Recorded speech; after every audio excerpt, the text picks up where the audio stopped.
Very good. Thank you, everybody. And with that, I'm delighted to introduce Mr. Tim Mittan. Tim is the founding director of the Entrepreneurship Center, so none of this would be here if it wasn't for his efforts.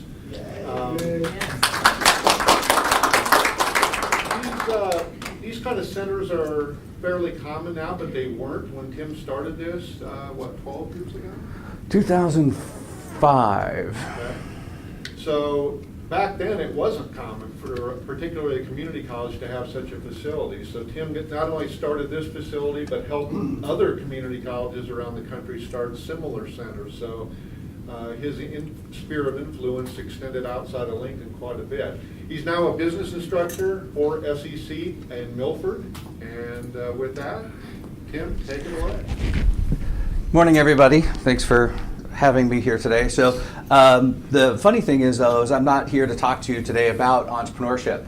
So it's been a part of my life for a very long time, but and in some ways it never ever really leaves your life, and so I'm always attached to it. So, but many years ago, probably when I was about 4, I got into theater, or my mother pushed me into theater because I was apparently an overly dramatic child. So I needed something to help, get rid of the creativity and the energy and all this other stuff. I heard go outside and play an awful lot with the door locking behind me. Back when, as a child, you were able to do that with your kids and all that. So, has anybody heard of the group Lipstick here in town? So they're an improv troupe here in town. So I was actually a founding member of that troupe, believe it or not. So I know some of you know me as this hard, cold, stoic coach for entrepreneurship. I got the what was it? What was the name? Dream Smasher. Thank you. I was termed the Dream Smasher when I was running this, because a lot of people would actually grab me just as I was getting ready to walk out the door to a meeting, rather than make an appointment like I'm sure you have been told time and time again, right? By Kat or Brooke or anybody else. And so I would just give my flat out answer to them, and then they would go away, and then I would go to my meeting, and I got this term. So I call it being realistic. So, but part of the reason why I did that, one was a time crunch, but because I had improv training a while back, and I never really wanted to be in improv. I never thought that was part of me or why or anything that I would do that. I'm not an overly spontaneous kind of person. In fact, I'm a little bit AR. So about how things work, and so improv and anal retention are not two things that normally go together, but they really kind of do. So when Lipstick started, so many years ago, my friend Beth Muelling just called me up and she said, "Hey, I'm teaching this class, come take it." And it wasn't a request, it was a command. If you ever know Beth Muelling, you would probably know that. So I went, and what I learned is that I could actually be creative without barriers. However, the one reason I really like improv is because there are rules to it. So, has anybody seen Whose Line Is It Anyway? Right? Okay. All right. Well, that 30-minute show takes about 2.5 to 3 hours to create, because then they edit it down to all the funny stuff. All right. So when I teach improvisation, it's not to tell people to be funny or to be comedians. It's basically to be creative and to let loose more than anything. You have creativity stuck up here. So I started Lipstick way back when. I had to quit because of this job. So when I started the entrepreneur program, I didn't have time for it, but I took a brief sabbatical from Nebraska. I moved to California, and I lived out there for 3 years, and I started back up with improv again with a group called Held Together. And I started performing with them a little bit, and it kind of brought this creativity back to me. Again, something that I was missing, and I didn't know that it was missing. And the reason why I like it is because it is freeing, and I get to be something and somebody different just for a very short period of time. So, and Nancy Holman was gracious enough, she's back in the back, to listen to my proposal and say, hey, you know, I think I could teach people how to do this. And it's not just about being funny, it's about being creative and innovative and doing something different outside your comfort zone. Sound familiar to being an entrepreneur? There's a little bit of risk involved, all that? All right, so anyway, I teach this class about 4 times a year through continuing education, and I'll give another plug. So if you want to think about it, I've got a class starting Monday night. It's 7 weeks long, and it's only $89, and you can come and have yourself some fun for 2 hours a night on Tuesday nights, starting April 2nd. Anyway. So now the reason, like I said, starts at 6:30, from 6:30 to 8:30, all right? Like I said, one of the reasons I like it is because there are rules, all right? The rules are, number 1, say yes, agree. You have to agree, because a scene in improvisation can't go anywhere if we say no. Which means if I say I'm in a shoe store and my partner says, no, we're in an ice cream shop, the scene has stopped. Because now where are we, really? Yeah, we have no idea where we are, all right? The other rule, rule number 2, is information. Adding information. Always giving more information. So when I teach this class, you can't ask questions. Think about how many questions you ask in a day. How often do you provide information to questions that are asked? I can almost guarantee that adding information is less in your life than asking the question. All right?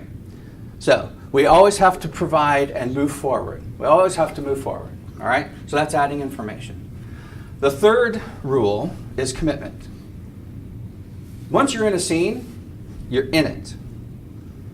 And you go until the director says cut, or scene, or end, or laugh, or whatever. So whatever I decide to say. So it's agreement, adding information, and commitment. Right? Now, the agreement part I'm going to come back to in a minute. All right? There's a fourth one. It's an unwritten rule in improv. But if you read anything about improvisation, the fourth rule is listening. How many times when you're in a conversation with somebody, are you already thinking of what you're going to say without listening to everything that they are telling you? 80%. I would guess it's probably a little higher. We always are looking for our great next response without listening to what they're really saying. Or even if you're not thinking about how you're going to respond, you're thinking about what's happening later in the day, or the conversation that's happening over here. You want to hear what's going on over there. We're not listening to people. We don't give them our undivided attention. So when we're in a scene in improv, we have to listen to what they say in order to respond. All we're having on stage is a conversation. So none of your conversations are scripted, are they? I know your elevator pitch is, right? I heard it. I heard the script that you were doing, but your conversations are not. So why would it be scary to have an improv conversation with just a little bit of input, all right? So when I talk to people about this, and a lot of people who come to my classes, the reasons why they come is to get out of their comfort zone, to become a better public speaker. Honestly, to tell you the truth, improv, better public speaker, right here. Had I not taken, I've always been good at talking to people, but if anything happened in the middle of that, wow, it would just mess me up. Improv, woo, easy. Now PowerPoint's messed up, got it, I'm handled. I can figure it out. Heckler, I've had them. I can handle that too. So improv helps with that. So So those are the 4 rules of improvisation. And if you think about it, it's not just about this ability to stand up in front of people and create. It's about things that you really should be doing in your life and in your business. So I have actually done improv for entrepreneurs. Actually, I was getting ready to do a big presentation down in Arizona, and then they lost funding and I didn't get to go. But I also do improv for professional development, and I've done it a couple times for the school now, for a couple different of our programs, just because sometimes you have to get out of your comfort zone. Now, I get it. Being an entrepreneur is already out of your comfort zone. I get it, all right? But I'm going to add to that just a little bit more for you. Let's go back to the yes and part. Because if you Google anything about improv, you will see the words yes and, all right? Agreement and is the added information. You agree to the scene, and then you add to it and add on to it. So the group that has formed because of improv is, we call ourselves Occasionally Hilarious. And these are a group of people who came to the class just to see what it was like, and then it's kind of addicting, actually, because of the freedom that you get in it. And one of the freedoms that you get is agreement. Somebody has to agree with you.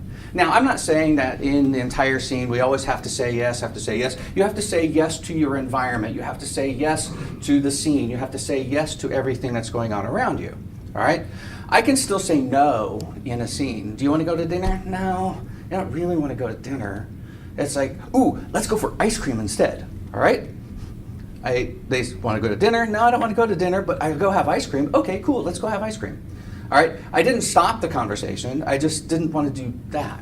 All right, so we get to make a whole bunch of things up. In the beginning, when I teach this, I tell people that they cannot say no to anything, because if you think about it, and when I was a coach, I had to train myself not to do this. As soon as somebody came to me with a business idea, the first thing that was in my head is that's not going to work, and this is why. So, oh my God, another restaurant, another sports bar. All right? So that's what would go through my head. But when the person came to sit in front of me, it was like, okay, you want to open a restaurant? Cool. Let's hear your idea. What do you got? All right, that could work, that could work, that could work. And then it was obstacles after that. You know, the one, and I think I have it in it, was the lady who came to me that wanted to open a fresh seafood restaurant in downtown Lincoln. That was a tough one. Think about this. Yep. A fresh seafood restaurant in downtown Lincoln. You don't do fresh seafood in Nebraska. But I couldn't say that.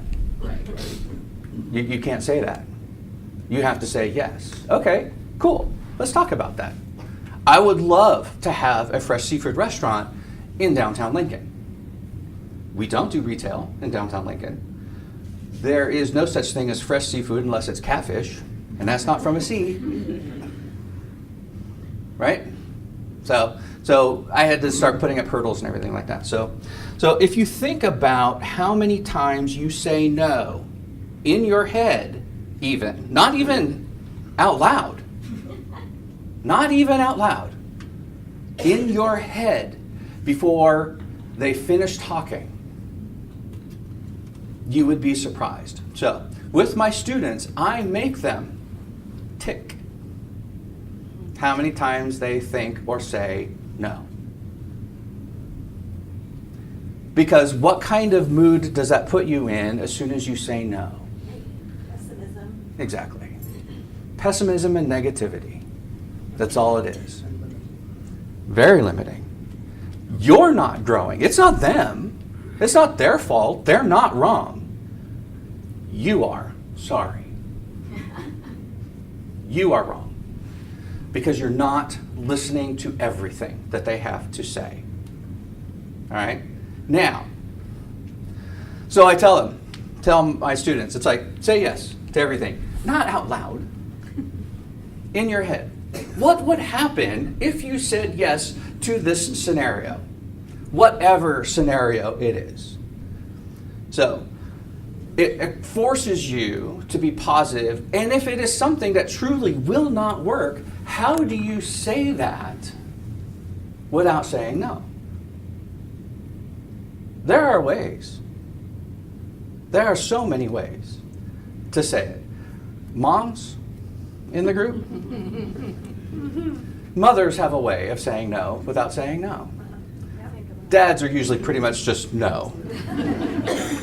Right? So, but moms tend to not say no. So, if you don't have children, do you have a pet? How many times do you say no to your pet? Never, he's a good boy. Right, sure. Right. So I have a 13-year-old dog and I have a 5-year-old cat. Do you know how many times I say no? Soda Pop, get down. No. Don't get up there. No. Soda Pop, give me that back. Soda Pop's the one-eyed cat, by the way. That's no lie. So she came that way.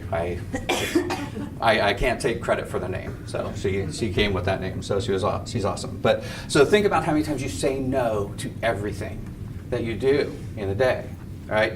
It forces negativity upon you, and it does not allow for creativity when you say no. I'm not saying that as a business person, you should never say no, because you have to do things that, it's like, I'm sorry, that is not a good business practice by saying yes for everything, all right? You just have to be able to know when to say no, or how to get out of it without saying the word no. Right? So I have a contractor going through a massive kitchen remodel right now, and thought we would be done next week. It's not the case. So when the flooring person calls up and says, hey, this job is taking a little bit longer, is it okay if I come Friday instead of Monday?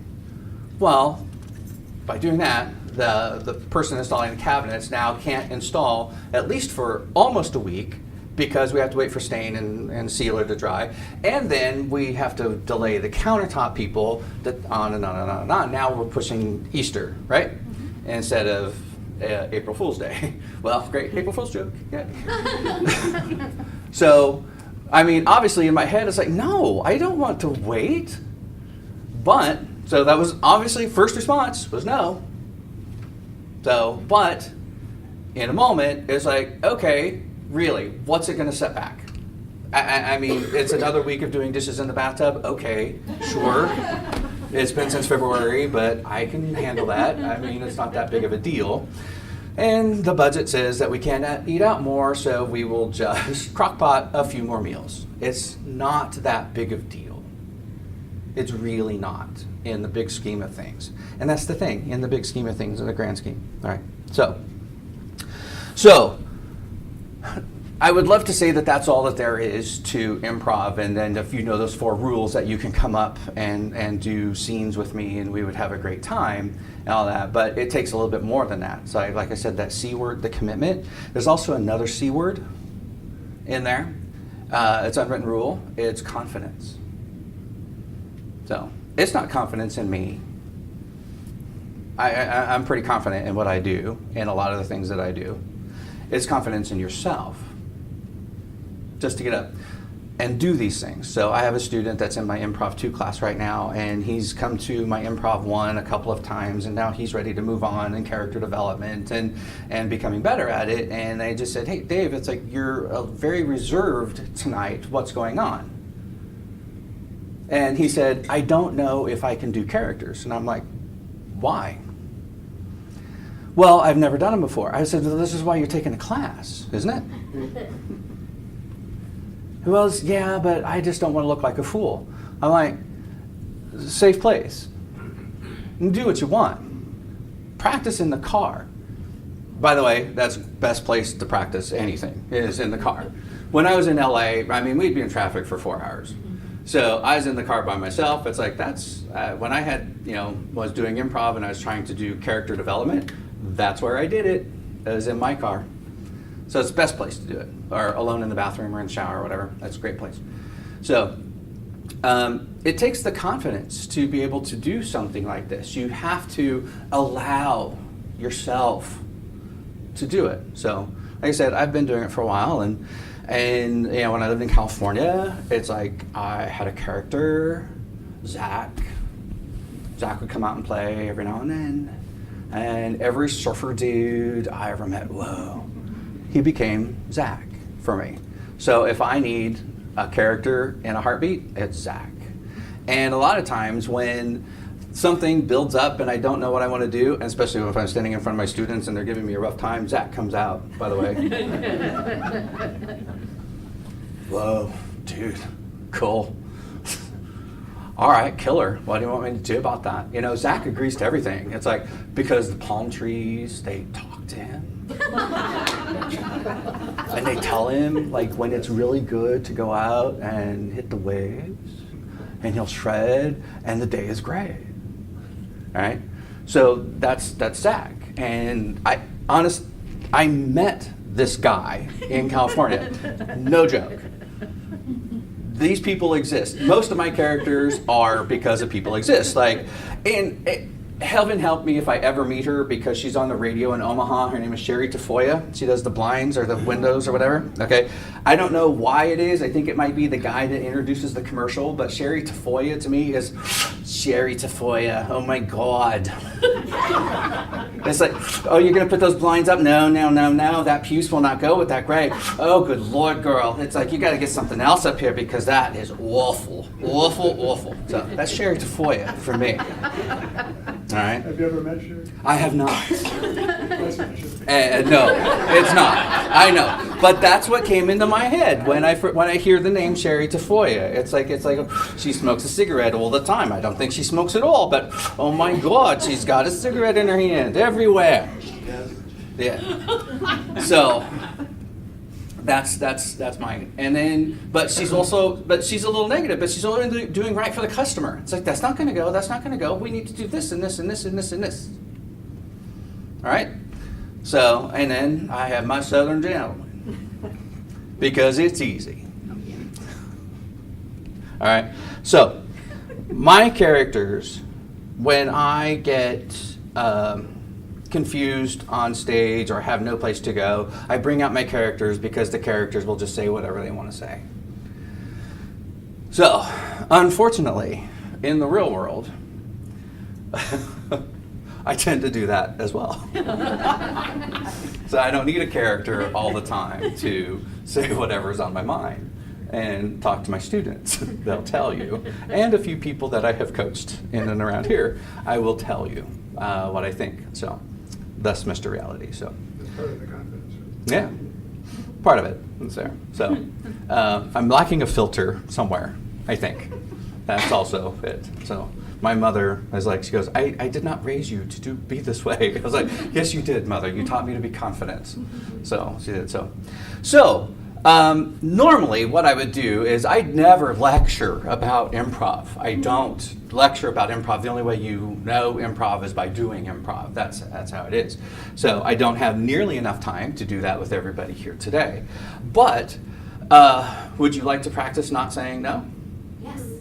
Do I have a volunteer that would like to come up and practice not saying no? If I give you a scenario, come on up. Do we need a microphone for her?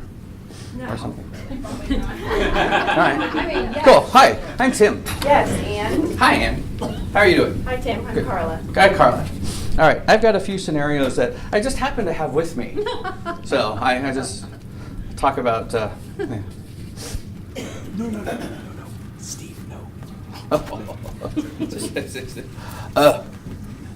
What do you do? You're with home care? Okay, cool. Let's see. All right, well, dude, this job is way too stressful. I want you to give half of my duties to my colleagues, and I want to concentrate only on the things that I like to do, and I need that to start today. Okay. Tim, I can tell you're overwhelmed. It's horrible. It's awful. Talk to me about it. Give me an answer. You already know everything. Where should we start? You're overwhelmed. What What's next on your schedule today? Well, the thing is that I have like a meeting at noon today, and that's when I have lunch, and yoga, so I can't do that then. So maybe if we push that back to 4, but then I have to go home early, so how about if we do that next week? Okay, you bet. Next week would be good. Mm-hmm. So today's Awesome. Thursday. Right. Yes, and how about Monday? What do you think? You drink coffee? You're more like a smoothie guy. Yeah, it's more, smoothie. It's like, that World of Berry thing, the blended berries. Yeah, that The Daily matcha Harvest. tea? The Daily Harvest. That's me, man. It's like all my money goes to Daily Harvest. Okay. Well, that another reason you should keep working for more Daily Harvest. So that would be helpful. So we could do Deep. So deep. I didn't even think of that. Cool. Thank you. I appreciate that. I'll take that meeting next week. Thank Okay, you. all right. We'll see Thank you you. for tea. Thank you. Thank you, Carla. Thank you. Actually, I got this one from this one right here, so I think you need to come up and answer it. Me? Yes. This might be too real to life for her. So now that all the kids are out of the house, I've decided that I'm just going to drink wine and binge Netflix until I pass out. Yes, and I'm going to join you.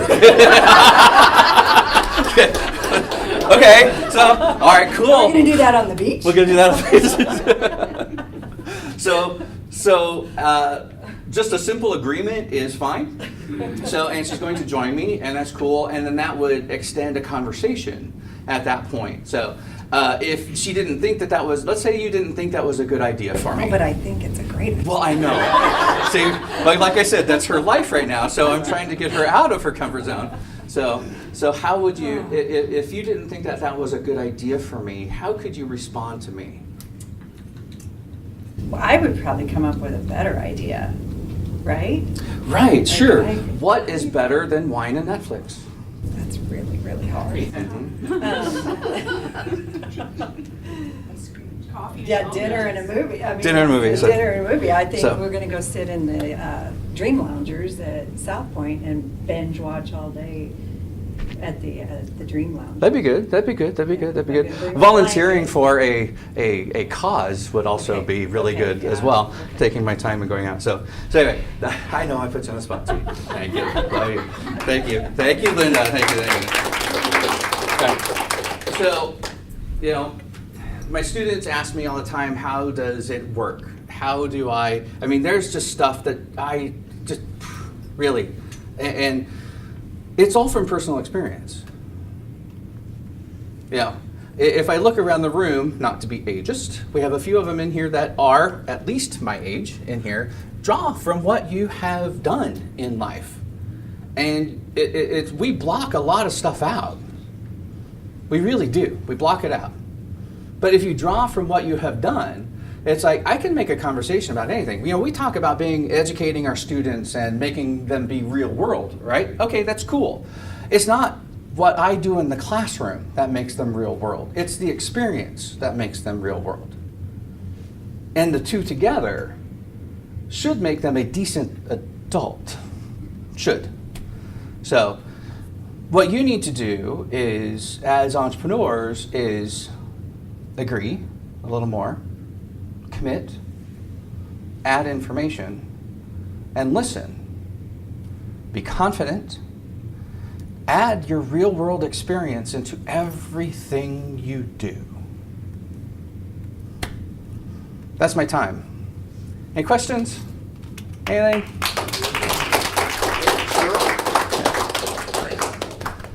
There is a fresh seafood wholesaler in Omaha. Yes, there is. Absolutely fresh seafoods. Well, You fly any day. yeah, and that's what you have to do. But when you go to slice that He tuna, has 2 restaurants that he serves of his own. yes. So he didn't come with a no, he figured out a way. He figured out a way to do it. So there's a price that comes with that, though. Yes, there is. There's a price. If you want the fresh tuna at that restaurant, so I've been there. So it's not well, actually, to tell you the truth, if you buy fresh tuna out on the West Coast, it's just as expensive as it is here. But for very different reasons. Very different reasons. So anyway, again, if you are intrigued by improv, I do a class here at Southeast Community College about 3 or 4 times a year. I usually do it on either a Monday or Tuesday night. It's 2 hours a night for 7 weeks. Enjoy yourself. I also do improv as professional development as well. So that one will come with a fee from me. So not the college. That is my own business on that one. All right. So yes, ma'am. So I was interested in the first scenario with Carla, Uh-huh. because I know also as being in healthcare, we want to get more information before we give an answer. Right. So how, I know you were kind of pushing her to give an answer. Right. So how do we give an answer when we're still trying to? So figure out like I what said, it the realistic of that is the fact that you have to say yes in your head to everything, but in order to give the correct answers, you have to ask questions. That is not realistic, what I was trying her to do, or because when I was a business coach, all I did was ask questions. That's all I did, because that's the only way I can learn. I ask questions and I shut up, is what I do. So I would not interject until I had another question. And it wasn't until they were done telling their story that I would then come back with feedback. So, and that's the thing, is that oftentimes we give feedback without having enough information. Improv in a scene like that is very different. I have to respond back and forth always. So, in your scenario, ask questions and stay silent. Keep it all up here, yes, agree, figure out what you're going to say, and never push them down. So there are aspects of times when you are asking questions in order to get more information. Yes. And that's where you're getting your information. Mm-hmm. But it also implies in more in tune and in depth and listening. It's all listening. So I have a very, very strict testing policy in my classroom, and I've had it for 20 years. If you do not contact me prior to that test, you do not get to take that test. It is a 0, plain and simple. Testing is how we do assessment, basically. So with the group of students I have, which are a little bit more college age students, and I'm not dogging on anybody's parenting skills, but good Lord, let your kid be on their own. That's all I can say. Amen. So let them fail in life because they need to, all right? So 2 days after a test, they'll come up and say, oh, I missed that test. I want to take it again. So the answer is no. The answer is no. But I always have fun with that. It's like, okay, cool. You missed the test. Did you have a good time? What? You missed the test. I'm assuming it was for something really good and fun. Where'd you go? What'd you do? Oh, was it Thirsty Thursday last night? The night before? It's like, okay, cool. Everybody knows what Thirsty Thursday is, right? Okay. So, and then I get to, well, why don't you go back and look at my testing policy and see if you can figure out the answer to that question you just asked. So, I didn't say no. But I did. All right. All right. I give them a hurdle. So yes, there are times when you can do that, but it really is listening, and it is getting more information, and then that way you can interject and go. It's the commitment to the scene. Cool. Thank you all. Have a great time. Tim, as a thank you, we'd like to give you a Focus Suite mug that you can use in your new kitchen when it's done at the 4th of July. Oh, yes. Well, maybe Labor Day. That's where we're going. I'm shooting for Labor Day, so thank you very much. This will go with my 10-year collection. There you go. Thank you all. And we